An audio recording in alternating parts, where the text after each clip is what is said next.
Hi viewers! Good morning po sa ating lahat. Meron po ako ngayong breakfast na fish, nilagang manok, tinolang manok.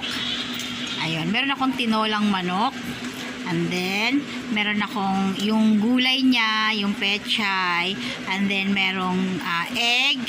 And then, tofu, tokwa. Yan, tokwa po yan, tokwa. Yan, at ayan nga, ang aming tinolang manok at yung fish na fried. At meron akong kape. Yan. Yan ang aking breakfast na walang kanin. Breakfast with no rice.